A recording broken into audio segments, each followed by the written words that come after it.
Thank you for inviting me to present to you on mating designs and ultimately genetic variances, heritability, which is the hallmark of plant breeding program. And your request for this sort of indicates the importance of these in building that infrastructure and knowledge base so that you can do so much, you can do things in your plant breeding program that are based on that heritability, and understanding where that comes from is essential to not only the traditional breeding approach, but also the implementation of new technologies, such as genomic selection that you'll be covering in this series of lectures as well. So we're going to jump in. There has to be a little bit of background information that is presented in order to give context to why mating designs are even something of importance. And that's really the basis of the first half of the presentation. And then the second half will focus specifically on a couple of examples of mating designs and how we use them. So to get everyone on the same page, we're going to go over some traditional Hardy-Weinberg equilibrium population quantitative genetics right here at the start with a plant breeding perspective on that. First of all, whatever breeding program you're looking at or whatever material you're evaluating it, as plant breeders, we evaluate things with two basic measurements, statistical measurements, the mean and the variance. And you all know the mean is the average performance of the population, however that's defined. And the variance is the variability among the individuals, again, however they are defined within that population. When we look at a trait for a plant-based trait of whatever component, say yield, we know that we see a yield potential in this material. We can calculate a mean, we can calculate a variation, and we can calculate those effects relative to each other. And we also know intuitively that that phenotype we see is a function of the genotype effect, the effect of the environment, and any latent error that we have in measuring that effect to get that phenotype. Conversely, that genotype effect is really the important component as a plant breeding program because we can't really control much of the environment, but we do have great amounts of control over genotype. And so we want to dive deeper into what causes that genotypic effect. And what we see there is that a genotypic effect is a function of basically three types of effects: the additive effect, the dominance effect, and the epistatic effect.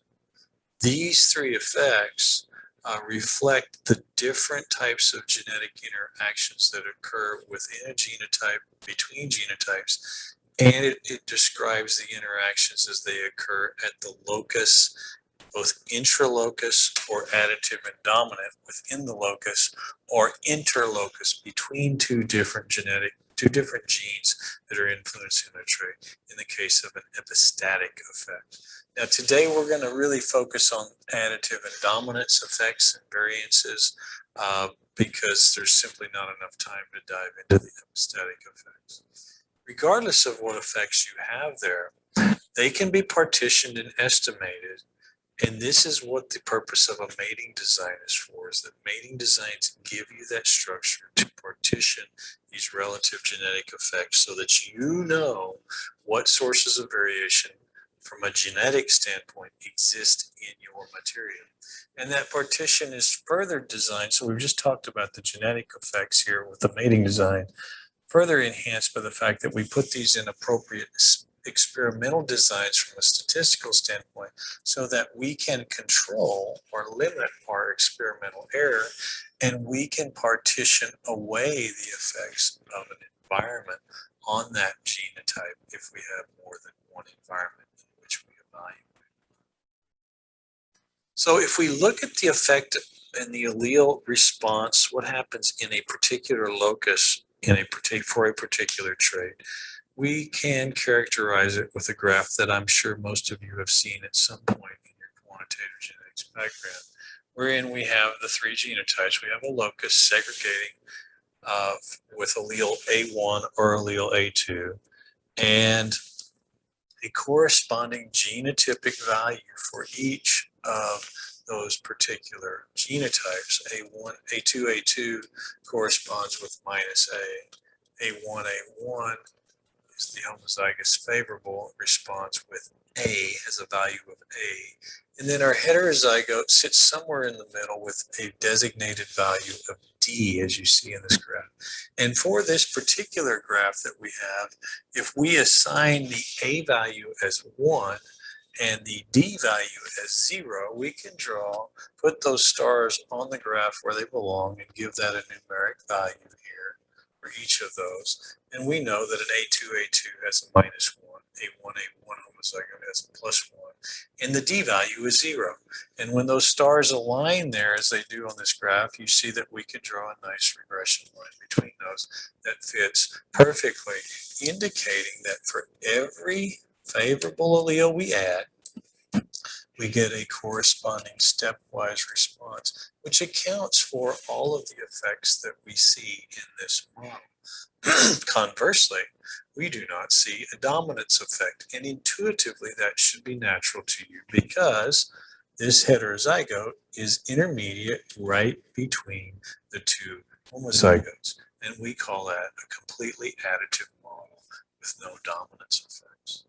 Alternatively, we could show you a completely dominant model in which we now have the same A values of minus 1 and 1. But now we've taken this D value, and that D is up here. It's equal to 1 as well. And that reflects in our graph now, in our stars, in the homozygote locations being the same, but our heterozygote is equal to that homozygous favorable. And so when we draw a regression line there, that regression line is no longer a perfect fit. And now in addition to this favorable allele effect or that additive effect that we see, we also see these deviations coming off of that regression line, real versus the observed, predicted versus the observed, and those are known as dominance deviations. And they reflect the effect of this dominant interaction on that particular model. Now, what that means is that you now have a model that has both an additive or a stepwise effect with this dominant deviation. So there's the presence now of both dominance and additive in that model. When we look at this in another way, let's go back and review this a little bit. If we take our completely dominant model, this is the graph that was on the right in the previous slide, and we talk about this additive effect. It's known in quantitative genetics as an average effect, and it is basically the effect of an allele on an individual in the population. And if you are in equilibrium, that term is given by the alpha, and it's equal to, at any one locus, A plus the D times Q minus P, where Q is the frequency of the A2 allele and P is the frequency of the A1 allele in that population. You'll note then that if D equals 0, then the alpha equals the A, which is what occurred in the first graph we saw previously, where we see alpha equals the A value for each stepwise addition of a favorable allele. We see the value of A. So each allele has a specific effect, and that's a key word here. The key word in this is allele, all right? Average effects are due to a single allele. Very important to remember. Now, because they're due to an allele, a genotype is made up of 2 alleles per locus, so you have to calculate what we know as the breeding value, which is for each genotype. And the breeding value is simply the sum of the average effects, i.e. both alleles, in a locus in a parent. So if you have a genotype that is A1, A1, that average effect for an A1 allele is Q alpha. Well, you have 2 of them, so it's Q alpha plus Q alpha equals 2Q alpha. Likewise, the homozygote is minus the value of the A2 allele is minus P alpha. multiply or add those together because both of those are the same, you get minus P alpha. And the heterozygote has a Q alpha breeding value for the A1 and has a minus P alpha for the A2, and so you get Q minus P times alpha.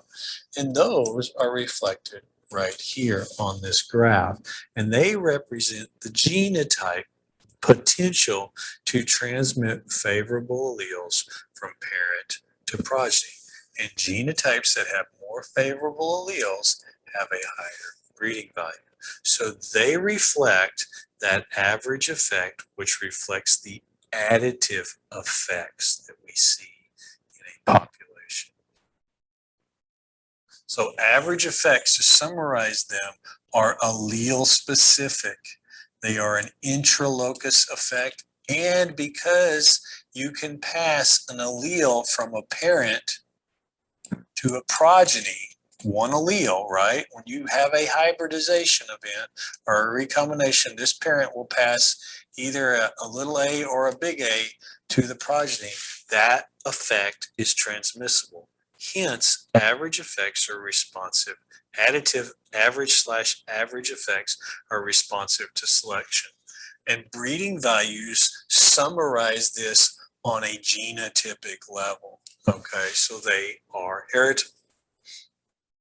Dominance deviations, alternatively, let's go back to our model now, reflect this deviation from the regression. They're not a stepwise effect, and the level of the deviations depends on the level of dominance that you see in your system, and that can be partial, complete, or over dominance on that system. And they are the difference between the genotypic value, i.e. this, and the breeding value of that particular individual, which would be shifted based on this situation here. This one would be moved up right here to there, just like the D value would have been moved up. And so that is a function of the genotype that is present when you look at this. The genotypic value of a genotype responds to both alleles present in that particular genotype, and the breeding value, which again considers both alleles. So this interaction, this deviation, is due to allele interactions, the two alleles present in that locus and how they interact. All right. Because it requires two alleles to get that interaction, and parents do not pass two alleles to progeny through sexual recombination in most cases. Dominance effects due to dominance deviation are not responsive to selection. You can capture them in a hybrid, but you cannot select them from generation to generation. So those are the effects. Related to those effects, we can calculate genetic variation, which is really at the core of mating designs and heritabilities. But what you see then is if we have a genetic or genotypic variation, what's causing that variation is a function of our three effects again. Additive variance, which remember reflects the variation of the breeding values or the average effects. Dominance variation, which reflects the variation of dominance deviations. And then we add back our epistatic variation, but we're not going to talk about that at that point in time. We can then take that out of the original equation where we had phenotypic variation and realize that our genetic variation sits in here as well as environmental, genotype by environment, and error variation. So we're getting closer to mating designs now. To summarize where we're at with this, it's so important that you get this concept. Additive variation is variance of breeding values. It is a heritable source of variation. Remember, we could select progeny and expect to see response because we pass one allele from parent to progeny. Dominance deviation variation is from the dominance deviation. That is a locus-specific genotype effect, and because it requires two alleles, it's not a selectable source or heritable source of genetic variation. Now, why is this important? Well, you got to have genetic variation to select, right? But we just said not all genetic variation is selectable. This is not selectable, all right? This is additive is, dominance is not. So it's really the variation associated with additive effects that's selectable and can be transmitted. All right. So why do we care? Well, every one of you has probably looked at, if you've not done, heritability studies. And when you look at a heritability study, what are they doing? Well, what they're doing is they're attributing this variation that's due to the genetic components to, it's the proportion of the total variance that is due to genetic components that is attributed to family structure. Now, this is different than most of the time, because most of the time you'll see a heritability estimate described as the genetic variation over the phenotypic variation, or in the case of a narrow sense heritability, it's the, let's do it over here, additive variation over the phenotypic variation. And you know, this is the more selectable source of variation. I like to add this family structure because if there is no family structure, it's technically not a heritability estimate. It is more technically a repeatability estimate, because you're no longer measuring genetic variation in the population. You're now measuring genotypic variation in the population. And genotypic variation is the variation among the different genotypes without any knowledge of their relationships, okay? And it's sometimes hard to understand that in plants because we can move them around and evaluate them so commonly. But think about dairy animals as an example of this. If I want to measure milk production in a dairy herd and the variation associated with that, I would measure each individual's cow's production on a daily basis and monitor that.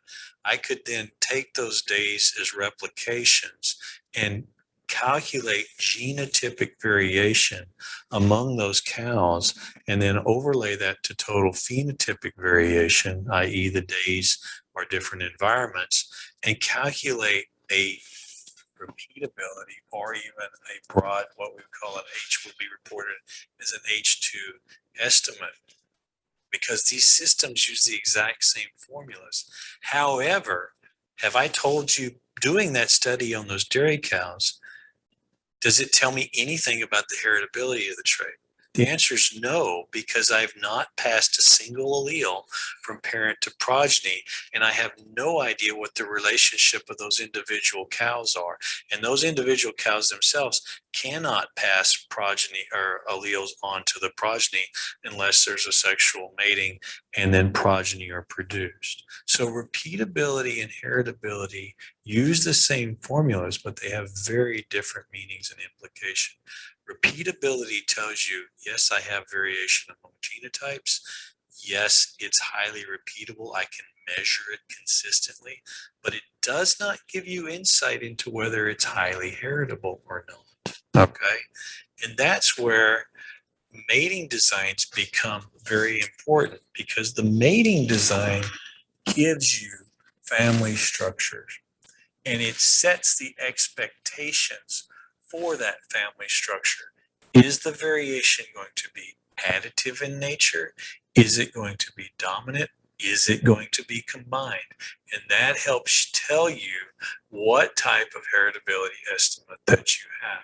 And so once you have this family structure, which you know is a diallele or a factorial, there's other numerous types of mating design, and we're not going to go through all of them.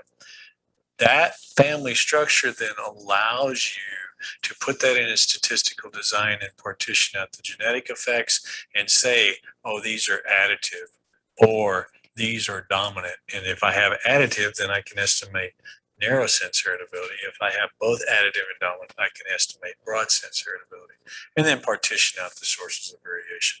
Once you have that, that heritability estimate is based on those expectations like we just described. So here's an example of that. And we're going to keep it as simple as we possibly can in this situation. The simplest example of a heritability estimate is to take parent 1, cross parent 1 with parent 2, and let's just assume that these are inbred lines. Most of you probably work on agronomic crops like me, and we can assume that we have an inbred line. So we have parent 1 and we have parent 2, and we cross and we make the F1, and then we self that F1 and we create an F2. Now, I ask you to think about that. Do we have family structure in this example right here? The answer is absolutely we do, because we have a known cross between parent 1 and parent 2. We produced an F1 and we produced an F2. And we can set expectations on what kind of variation we would expect in each of these generations. So for example, if we look at parent 1 or parent 2, I told you they're inbred lines, they're uniform. So what type of variation do we expect in there? If I grew out 15 parent 1 plants and 15 parent 2 plants and calculated the variation around those plants, would I expect that to come from environmental or error variation, or would it come from genetic variation? Well, it shouldn't come from genetic variation because these are homozygous inbred lines. So any variation that we see in here, we're just going to attribute to error, all right? Because genetically, parent 1 is all the same. Genetically, parent 2 is all the same. And so either one of these, we could have a VE of parent 1, we could have an expectation of variation due to error for parent 2. F1.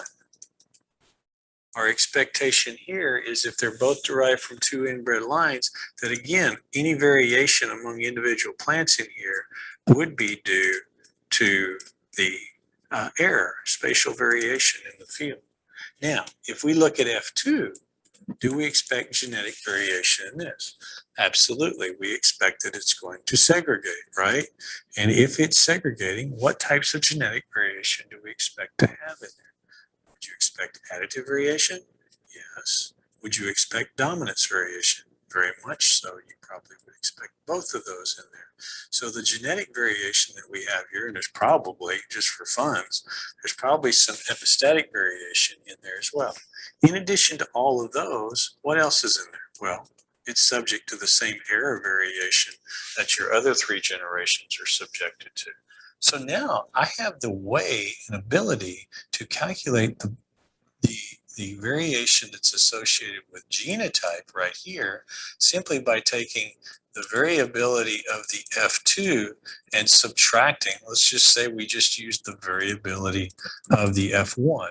And if I do that, I get the estimate of genotypic variation because the variation of the F2 is equal to variation of genotype, genetics plus error, right?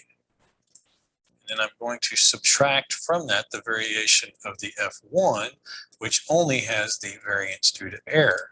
And so now I have an estimate of genetic variation in this population of the actual genetic variation because I subtract these out and I'm left with the genetic variation in that population. I can then take that, overlay it with the total phenotypic variation in the F2, and I could calculate a heritability estimate with that, okay, simply by saying the genetic variation or the variation of the F2 minus the variation of the F1 over the variation of the F2 equals a heritability estimate. Now, the question is, what type of heritability estimate is this? Is it a broad sense or a narrow sense? And in this situation, remember, we included all the variation genetic in there. So this would be a broad sense heritability. But it shows you family structure, set an expectation, calculate that, and then interpret that based on that expectation. That is as simple as it gets. Every time you do a heritability, you should do some set of structure to that heritability estimate. Now, mating designs formalize that and make it a little more consistent. So what is a mating design? A mating design is a systematic crossing or selfing scheme that allows you to produce those family relationships in the progeny that you can relate to each other through covariances of relatives. Now, we don't have time to talk about covariances of relatives, so you're just going to have to believe me and read up on your own that the expectations of what sources of variation are present in a population are based on the relationship between the parent and the progeny or the progeny that are evaluated depending on the mating design. Furthermore, the number of genetic variances that can be estimated is equal to the number of covariances between relatives that are estimated. So you'll hear people talk about one factor or two factor mating designs. In a one factor design, you are going to estimate either a broad sense heritability or a narrow sense heritability. Like we did in the previous example, that would be a one factor design. A two factor design can estimate either or in some cases, it can estimate both of those types of systems. So examples that maybe you don't think about as being mating designs, but they most certainly are. One that everyone's familiar with if you've done any kind of mapping work, a recombinant inbred line population is a mating design. It is a one-factor mating design, and it typically allows you to estimate a narrow sense heritability, although you could argue in some ways that it's a broad sense heritability. Again, we don't have time to get into that. The two that are most common that people are familiar with would be Factorial, or a North Carolina Design 2, and the allele. These are both two factors, and they give you estimates depending on how the analysis is done of both additive variation, dominance variation, broad sense, and narrow sense heritability, as well as the concept of general and specific combining ability. So if you're working in a hybrid crop, those become important factors as well and can be inferred from this information. So I'm going to go through briefly here simply the factorial and the allele so that you have an example of how these work. And this is an example of such a thing. This is a factorial, and I like to start with this one because it's intrinsically easier to conceptualize. So in this situation, you're going to be making crosses between individuals or lines, whatever you have in your situation. In this case, we have 4 female or seed parent lines designated 1, 2, 3, 4, and then we have 4 males or pollinator parents designated 5, 6, 7, and 8. They're different from each other. We cross them in all combinations, and this 4x4 factorial, we end up with 16 genotypes. What you have here is a very nice set of systematic family structure in that you have half-sib families for every one of these genotypes. I've just circled those half-sib families for genotype 1, but we also have them for the pollinators. Here you see genotype 6, etc. We also have within here full-sib families that we can evaluate and compare with each others. And so half-sibs reflect the pollinator or seed parent, the full-sibs reflect specific combinations. And when we do this, if we had a single location and we did an analysis of variance without partitioning it into details, we'd have a replication effect, assuming we'd have to have replication. Our progeny effect, that's the genotype effect writ large. You could also write this as genotype. And then you have your error term. But this progeny effect can be substructured into the effect due to the males, the differences of the 4 males, the effect due to the females, and then the effect due to the male by female combinations, which are all of these in here. And those have expectations of what type of effect would be in there. So just like in our previous example, we could set the variation we expected to be among the genotypes. In this case, it's error plus the genetic effect that we have. And then we partition these down, and these two represent half-sib families. And if you know covariance of half-sibs, these reflect additive variation, all right?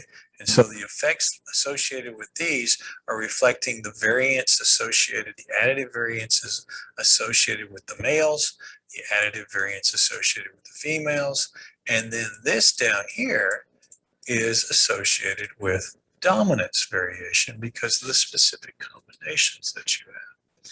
And so you can use each of these individually to calculate heritability of the male, all right, in this case, and that would be an additive the genetic variation there would be of an additive origin over phenotypic. So that would be a narrow sense heritability among males. You could also do a narrow sense heritability among females, and then you could actually estimate a broad sense heritability with the male by female combination.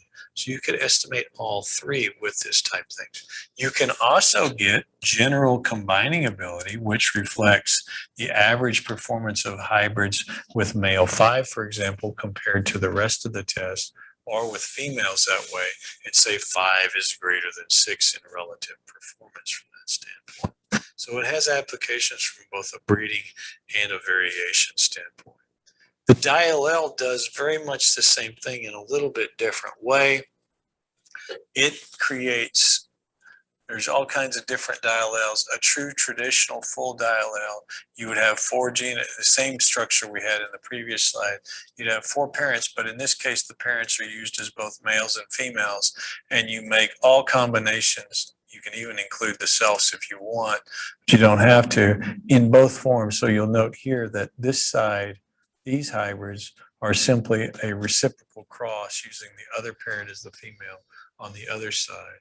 From that standpoint, you could, some people will do half diallels where they only make the cross in one direction. What I'm giving you here down here is a generic diallel analysis, which is a little different than the factorial, because the GCA has replaced the effects of male and female because you're using genotypes both as a male and a female in this. But this is reflective of covariance of half-sieve and additive variation, whereas SCA includes additive plus that dominance variation. And so if you calculate a heritability with the GCA effect, that's a narrow sense. If you calculate it with the SCA effect, that's a broad sense. And so again, the same thing happens here. You can also use diallels here to do straight up, instead of variances, GCA effects and the relative performance of one versus the other in that analysis from that standpoint. That difference between variation and effects really reflects how you run the statistics on that. When you run a random model, you're using that to estimate the variation that's occurring with each of these, which I've told you represent these two things. If you run them as a fixed model, only looking at those particular genotypes that were not randomly selected, then you're measuring these GCA effects and the potential of these as a parent and hybrid combination. While you can estimate variances from this, if you do that, they should only be applied to the parents that are involved in that study. So, a couple other things that you need to consider as you look at this before we wrap this up. First of all, the appropriate mating design, and I just covered 2 of them in rapid cycle form with no details whatever, are very dependent on the crop you're working in. Certain designs are inappropriate for certain situations or not logical to use that. And it really depends on the genetics of what you're working with and whether you're talking about a self-pollinated or a cross-pollinated crop, and then what type of cultivar is being developed. For example, if I take something like peanut, some of you may work on peanut or groundnut, you're working on a very highly self-pollinated, very inbred cultivar type crop that's not easy to hybridize. So making a diallel cross and getting enough prod seed in order to produce replicated tests and do a heritability study doesn't make a lot of sense. Secondly, because you're going to produce an inbred cultivar, dominance variation in such an may be highly detectable, but it is completely irrelevant to the final application of that cultivar. Because remember, in an inbred cultivar, if you don't have heterozygosity, you cannot have dominance variation. So estimating dominance variation in peanut is somewhat futile because it's not something you're going to capture at the end. Additive variation is the most important factor to consider there. So you'd be better off doing some RIL or recombinant inbred line evaluations, or even one of the selfing mating designs that we didn't talk about here that would maximize that additive variation is what you're reflecting. It would be a much better choice for someone working in that crop.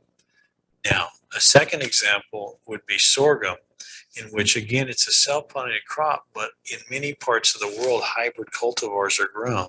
So in this case, and we have male and female parents, if you're in an area where hybrid cultivars are important, then that factorial mating design makes really good sense because we're making hybrids, dominance effects can be captured, and they are important, but additive effects are important as well. So Factorial works well for that. Also, we have assigned male and female parents, so Factorial makes even more sense there. If you're working in an area where inbred cultivars are appropriate, just like the peanut, then those RIL or selfing mating designs that maximize additive variation are likely the best choice. And you can contrast this with whatever crop you're working on. Some of you, I'm sure, are working on corn. And corn is made for diallele analysis because of its outcrossing nature and ease to produce seed and evaluate from that standpoint. Not to mention the importance of dominance effects in that crop and the predominance of hybrid or open pollinated even varieties for that. So finally, just to go back to our example, let's go back to the example we said before. We're going to use those mating designs to calculate a heritability.